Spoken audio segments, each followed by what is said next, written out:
నీవు నిజమైన బాప్తిస్మం పొందకుండా మానద్దు, పిరికివారు నరకానికి పోతారని ప్రకటన 21:8 దేవుడు వ్రాయించారు. ధైర్యముగా కృపాసనము చెంతకు రమ్మని హెబ్రీ పత్రికలో పరిశుద్ధాత్మ దేవుడు వ్రాయించారు. స్తోత్ర. ధైర్యముగా నీవు తీర్మానంతో, నీ గీర్మానం కూడా పక్కన పెట్టి మంచి తీర్మానంతో మారు మనసు పొంది పాపక్షమాపణ నిమిత్తమై నువ్వు బాప్తిస్మం పొందాలి. అప్పుడే నువ్వు యేసు రక్తంలో కడగబడినట్లు. ప్రియులారా, ఇక్కడే ఒక వివరణ మీకు చెబుతాను ముగింపులో. మారు మనస్సు పొంది పాపక్షమాపణ నిమిత్తమై ఎవరైతే బాప్తిస్మం పొందుతారో వాళ్ళు ఒకేసారి 7 అనుభవాల్లోకి వస్తారు. తెలుసా? లెక్కెట్టుకొని గుర్తుంచుకోండి.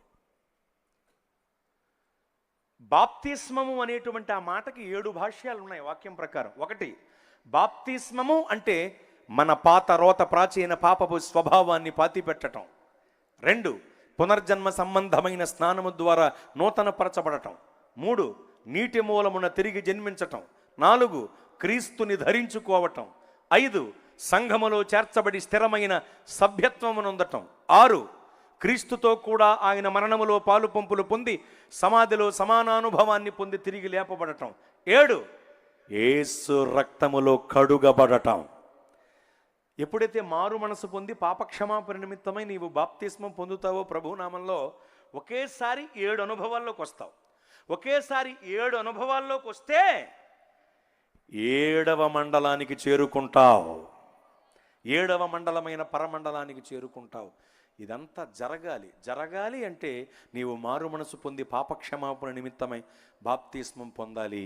యేసు రక్తములో నువ్వు కడుగబడాలి. స్తోత్రం. దేవుడు మన నుండి కోరుకుంటున్న ఆత్మీయ సౌందర్యం పరిశుద్ధతే. మనం పరిశుద్ధులం అవ్వాలి. పరిశుద్ధులం అవ్వాలంటే ప్రభు రక్తంలో కడగబడాలి.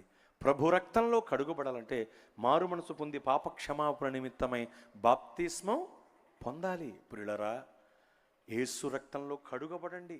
ఎన్నాళ్ళు జాగు చేస్తారు? నా